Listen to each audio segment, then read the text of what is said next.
Existují věty, které, když vyjdou z úst tvého dospělého dítěte poté, co překročíš 60, odhalují něco zdrcujícího.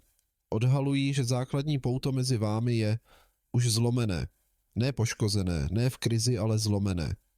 Carl Jung objevil, že existují jazykové signály a komunikační vzorce, které ukazují, kdy vztah překročil bod, odkud není návratu, kdy se základní respekt, který by měl existovat mezi stárnoucím rodičem a dospělým dítětem, zcela zhroutil.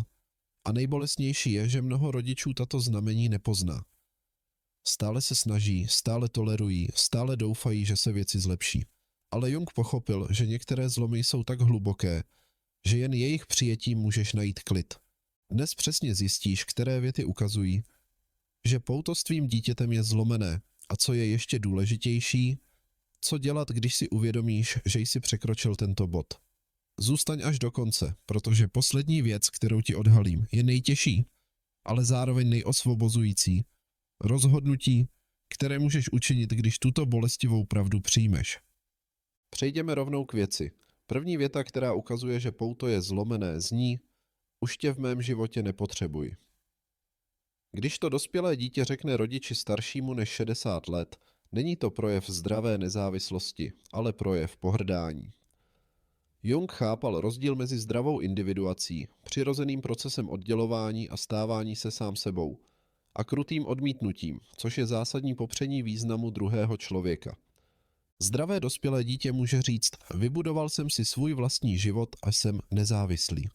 To je zdravé, ale když řeknou, že tě nepotřebují, sdělují něco temnějšího. Říkají, že tvoje existence pro ně nemá žádnou hodnotu, že bys mohl zítra zmizet a nic by se nestalo. A když to řeknou rodiči, který vstupuje do nejzranitelnější fáze svého života, kdy zdraví začíná slábnout, kdy se blíží smrt, kdy sociální izolace představuje skutečnou hrozbu. Ukazuje to chlad, který odhaluje, že něco základního je zlomené. Jung mluvil o archetypu otce a matky jako o základních psychologických pilířích.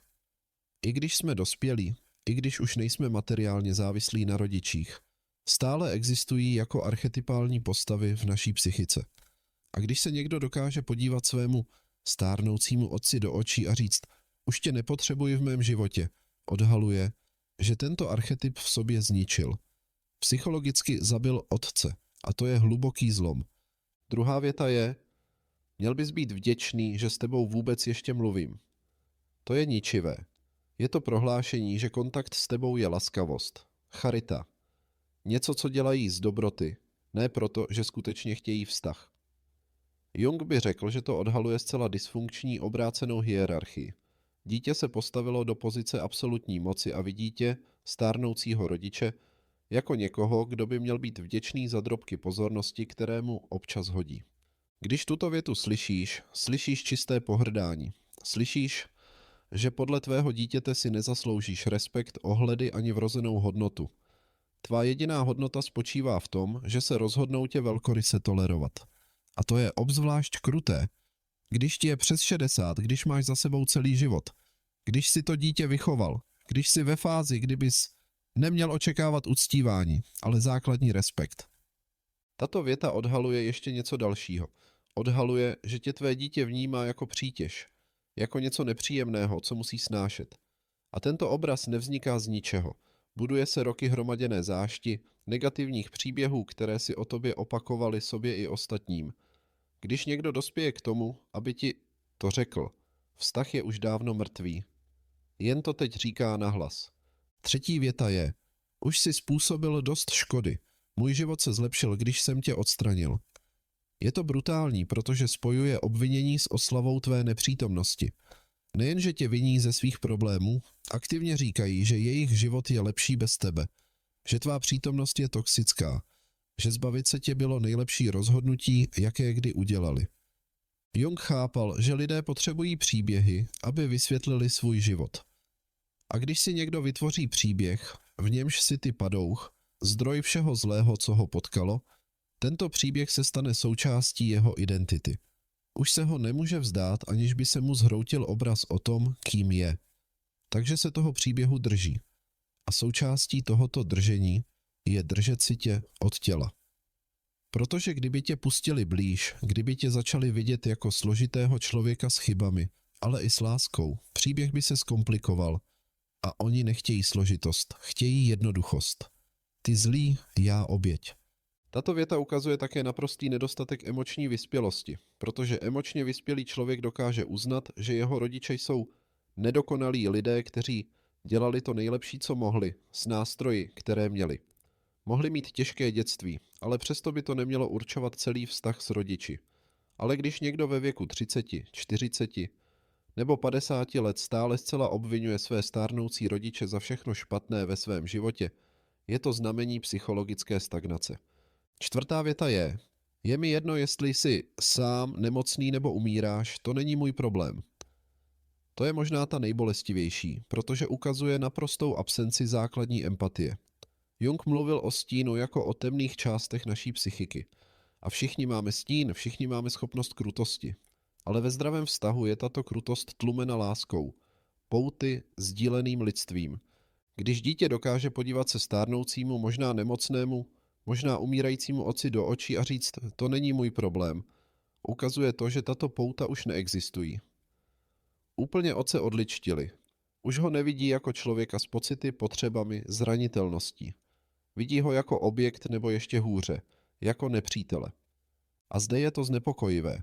Dosáhnout takové úrovně chladu vyžaduje aktivní psychologickou práci. Není to přirozený stav. Lidé jsou biologicky i psychologicky naprogramováni, aby se starali o své starší. Je to v naší biologii, v naší kolektivní psychologii. Takže když někdo tuto přirozenou programaci překoná, musel vybudovat masivní obranné mechanismy, musel se opakovaně ospravedlňovat, musel si v hlavě přetvořit otce v monstrum, aby se cítil oprávněně být tak krutý. Pátá věta je, moje děti tě nemusí poznat, nechci, abys na ně měl vliv. Když ti dítě odmítá přístup k tvým vnoučatům, ne z opravdových bezpečnostních důvodů, ale protože nechce, abys je ovlivňoval, vysílá silné poselství. Říká, že jsi toxický vliv, že bys jeho děti kontaminoval, že představuješ morální nebo emocionální hrozbu. Jung chápal význam generací, předávání moudrosti od starých k mladým, mezigeneračních pout. A když jsou tato pouta záměrně zpřetrhána, zvláště bez skutečného oprávněného důvodu, je to psychologické násilí nejen proti tobě, ale také proti těm dětem, které jsou ponechány bez svého dědečka nebo babičky. Tato věta také odhaluje něco o míře kontroly, kterou chce tvé dítě uplatňovat. Chtějí zcela kontrolovat vyprávění. Nemohou riskovat, že bys řekl svou vlastní verzi příběhu. Nemohou riskovat, že by jejich děti poznali tebe, začali tě mít rády a začali zpochybňovat to, co jim bylo o tobě řečeno. Proto tě zcela odříznou a to vyžaduje míru strachu nebo nenávisti, která naznačuje, že vztah je za hranicí opravitelnosti. Šestá věta je, kdybys zítra zemřel, nešel bych na tvůj pohřeb. Je to prohlášení absolutního odmítnutí. Znamená to, že si ani ve smrti nezasloužíš jejich přítomnost. Že základní společenský rituál rozloučení se zesnulým rodičem je něco, co by neudělali. Jung by řekl, že pohřební rituály jsou zásadní ve všech kulturách. Jsou způsoby, jak uzavřít cykly, uzavřít mír, uctít to, co bylo, i když to nebylo dokonalé. Když někdo řekne, že by nešel na pohřeb svého otce, říká několik věcí. Za prvé, že jeho nenávist nebo zášť jsou tak velké, že překračují i základní společenské normy. Za druhé, že má pocit, že ti nic nedluží, ani minimální projev úcty v podobě rozloučení. Za třetí, že neočekává žádnou lítost. Věří, že pokud zemřeš, pocítí úlevu, nikoli bolest. A za čtvrté, že chce, abys to věděl. Chtějí, abys poslední roky svého života prožil s vědomím, že až zemřeš, budeš sám. To je snad nejkrutější způsob, jak sdělit, že pouto je přetržené, protože smrt je jediná jistota, které čelíme všichni. A vědomí, že tímto přechodem projdeš bez svých dětí, bez kontinuity, kterou by měli představovat, bez útěchy, že se s tebou alespoň rozloučí, je zvláštním druhem osamělosti. Teď tě o něco požádám. Napiš do komentářů, ze které země nebo města nás posloucháš a zdaj si některou z těchto věc slyšel od svého dítěte. Toto je pravděpodobně nejbolestivější video, které jsem kdy udělal, protože vím, že mnozí z vás tím přesně procházejí. A chci, abys věděl, že nejsi sám, že tvá bolest je oprávněná, že nepřeháníš. Poděl se o svou zkušenost, pokud se na to cítíš, a pojďme pokračovat. Protože s tebou musím mluvit o tom, co se dá s touto realitou dělat. 7. věta je: kéž bys nikdy nebyl mým otcem, mou matkou. Je to úplné existenciální odmítnutí. Neodmítají jen tvůj způsob výchovy, neodmítají jen konkrétní rozhodnutí, která jsi udělal, ale odmítají samotnou tvou existenci ve svém životě. Říkají, že by raději nikdy nebyli narozeni, nebo že by raději byli narozeni jiným rodičům, než aby přijali, že ty jsi jejich rodič. Jung by o tom mluvil jako o odmítnutí rodičovského archetypu tak hlubokém, že je téměř psychotické. Protože popírat své rodiče znamená popírat část sebe sama. Tvoji rodiče ti dali život, dali ti polovinu tvé genetiky, formovali tě v nejzranitelnějších letech. A když to úplně popřeš, vytvoříš ve vlastní psychice rozštěpení, oddělíš své vlastní kořeny. Ale tady je to důležité. Když uslyšíš jednu z těchto vět, musíš pochopit něco zásadního. Nejde o tebe. Nebo alespoň nejen o tebe, ale o něco, co je v tvém dítěti zlomené. Jde o jeho neschopnost integrovat složitost, o jeho neschopnost odpustit, o jeho potřebu mít ve svém životním příběhu jasného padoucha. Protože tady je pravda. Všichni rodiče dělají chyby. Všichni. Neexistuje dokonalá výchova a většina rodičů své děti miluje. A dělá to nejlepší, co může, s omezenými nástroji, které má. Udělal jsi chyby? Samozřejmě. Byl jsi příliš přísný nebo příliš benevolentní? Byl jsi příliš přítomný nebo příliš nepřítomný? Promítal jsi své vlastní nejistoty? Nevěděl jsi, jak zvládnout určité situace? To všechno je pravda, ale nic z toho neospravedlňuje krutost. Neospravedlňuje to, že dospělé dítě řekne takové věci stárnoucímu rodiči. Neospravedlňuje to úplnou dehumanizaci. A když tvé dítě dospěje do bodu, kdy říká tyto věci, děje se ještě něco jiného. Možná má svou vlastní nevyřešenou patologii.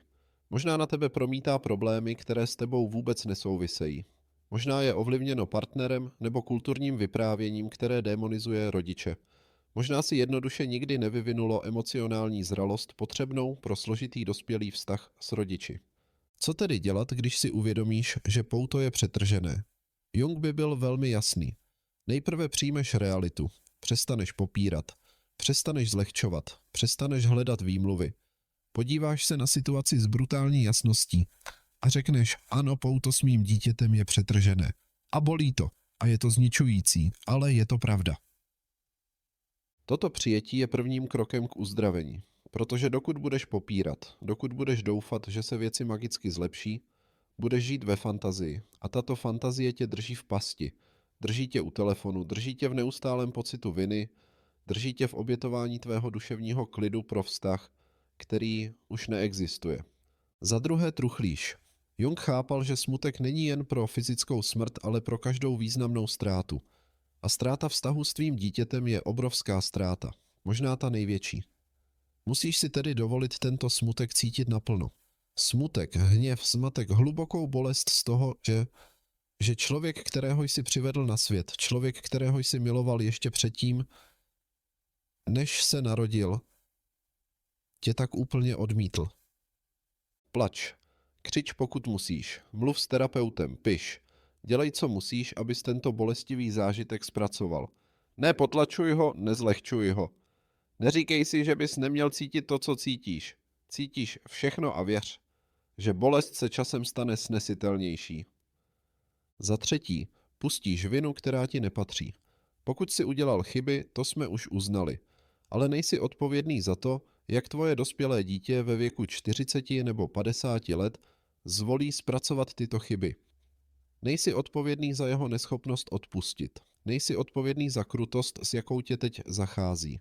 Jung mluvil o přiměřené odpovědnosti. Jsi odpovědný za své činy, své volby, své chyby, ale nejsi odpovědný za to, jak jiný dospělý reaguje na tyto chyby o desítky let později. Existuje okamžik, kdy je každý člověk odpovědný za své vlastní uzdravení. A pokud tvé dítě v této fázi svého života tuto práci neudělalo, je to jeho odpovědnost, ne tvoje. Za čtvrté, nastavíš ochranné hranice. To je zásadní. Jen proto, že tvé dítě chce mít nadále přístup k tobě, aby si vybilo vztek, aby tě použilo jako obětního beránka, aby s tebou zacházelo krutě, neznamená, že to musíš dovolit. Můžeš říct ne. Můžeš říct, nebudu se účastnit rozhovorů, ve kterých se mnou takto mluvíš. Můžeš říct, pokud mě nedokážeš zacházet se základním respektem, nemůžeme být v kontaktu. A zde je ta těžká část. Musíš být ochoten tyto důsledky prosadit. Pokud řekneš, nebudu to tolerovat, a pak to dál toleruješ, tvé dítě se naučí, že tvé hranice nic neznamenají. Takže když nastavíš hranici, držíš se jí, i když to bolí, i když to znamená méně kontaktu nebo žádný kontakt, protože tvá důstojnost, tvůj klid, tvá emoční pohoda jsou důležité. Za páté vybuduješ život, který má smysl mimo tento rozbitý vztah. Jung v tom byl velmi jasný. Tvůj život nemůže záviset na jednom jediném vztahu. Potřebuješ více zdrojů smyslu, přátelství, koníčky, přínos komunitě, duchovní život, kreativní projekty, cokoliv, co ti dává účel a spojení. A i když je po 60. roce života těžší toto budovat, není to nemožné. Existují lidé, kteří poznají své nejlepší přátele v 70 letech, kteří začínají nové projekty v 65, kteří nacházejí komunitu a smysl v této životní fázi. Vyžaduje to úsilí, vyžaduje to vystoupení z komfortní zóny, vyžaduje to zranitelnost, ale je to možné.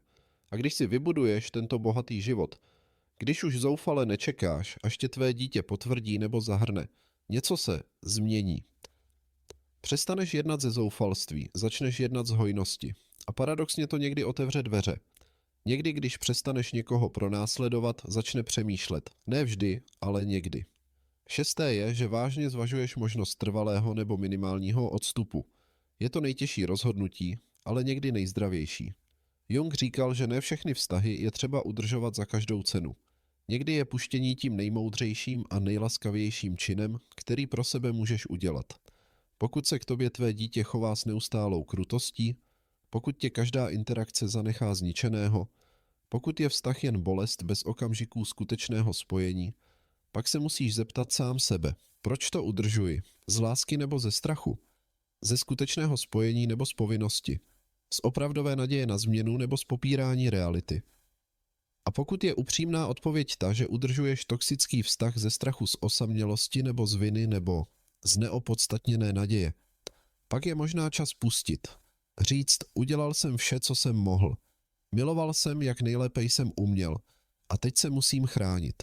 Musím prožít své zbývající roky v pokoji, ne v neustálém trápení. To neznamená nenávidět své dítě. Neznamená to zavřít dveře navždy. Můžeš nechat dveře pootevřené. Můžeš být k dispozici. Pokud si jednoho dne rozmyslí, pokud jednoho dne budou chtít opravdové usmíření, ale mezi tím žiješ svůj život, nečekáš, netrpíš, prostě žiješ. 7. a poslední je, že najdeš pokoj v přijetí.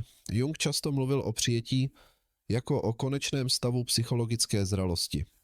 Ne pasivním přijetí, kdy se hořce vzdáš, ale aktivním přijetí, kdy uznáš, co je a uzavřeš s tím mír, kdy můžeš říct, tohle se stalo, tohle je a je to v pořádku. Ne v pořádku ve smyslu příjemného nebo spravedlivého, ale v pořádku ve smyslu, že je to realita a já s ní mohu žít. Toto přijetí uvolní obrovské množství energie, protože už nebojuješ s realitou. Už neplýtváš emocionální energii na popírání, naději nebo sebepošklebování. Prostě přijímáš a z tohoto přijetí můžeš začít nacházet pokoj. Možná ne úplné štěstí, možná tam vždycky bude určitý smutek na pozadí kvůli tomuto ztracenému vztahu, ale může tam být pokoj. Může tam být klid, může tam být bohatý a smysluplný život navzdory této ztrátě. Jung by nám také připomněl, že ztráty jsou někdy učiteli. Tato bolestivá situace tě může naučit odolnosti, tvé vlastní síle, tomu, na čem v životě skutečně záleží, soucitu s ostatními, kteří procházejí podobnými ztrátami. Může prohloubit tvůj duchovní život, může tě přivést k autentičtějším vztahům s ostatními lidmi. Může tě naučit vážit si spojení, která máš. Neříkám, že ta bolest stojí za to. Neromantizuji utrpení. Říkám, že i v nejtemnějších situacích existuje možnost růstu, pokud jsi ochoten udělat tu práci. A nakonec ti chci říct toto. Pokud se díváš na toto video a poznáváš, že tvé dítě s tebou takto mluví, pokud poznáváš, že pouto je přetrženo, chci, abys věděl něco. Tvá hodnota jako člověka nezávisí na tomto vztahu. Nezávisí na tom, zda si tě tvé dítě váží nebo tě odmítá. Tvá hodnota je vnitřní, jsi hodnotný. Protože jsi člověk, protože jsi žil, protože jsi miloval, protože jsi se snažil a zasloužíš si respekt. Zasloužíš si důstojnost. Zasloužíš si strávit své poslední roky v pokoji, ne v trápení. Zasloužíš si vztahy, které tě živí, ne ty, které tě ničí. A pokud ti to tvé dítě nemůže dát, je to jeho ztráta, jeho selhání, ne tvoje. Vím, že to bolí. Vím, že žádné slovo nemůže tu bolest odstranit, ale doufám, že ti tato slova alespoň pomohou vidět jasně. Přestat se obvinovat za něco, co nemůžeš ovládnout. Dát si povolení chránit se. Dát si povolení pustit. Dát si povolení žít to, co ti ze života zbývá. Podle svých vlastních podmínek. Tvé dítě udělalo rozhodnutí. Nemůžeš tato rozhodnutí změnit, ale můžeš udělat svá vlastní. Můžeš se rozhodnout, jak reaguješ. Můžeš se rozhodnout, co toleruješ a co ne. Můžeš se rozhodnout, jak chceš žít své poslední kapitoly. A tato rozhodnutí patří zcela tobě. Nikdo ti tuto sílu nemůže vzít. Pokud ti toto video přineslo jasno uprostřed hluboké bolesti, pokud ti pomohlo vidět, že nejsi blázen, že tvá zkušenost je platná, dej like, odebírej kanál, protože budeme pokračovat v mluvení o těchto těžkých pravdách, o kterých nikdo jiný nechce mluvit. A sdílej toto video s někým, o kom víš, že tiše trpí kvůli rozbitému vztahu s dítětem. Budujeme komunitu lidí, kteří odmítají žít v popírání, kteří volí pravdu, i když bolí. A tvoje účast pomáhá ostatním najít tato slova, když je nejvíce potřebují. Uvidíme se v dalším videu.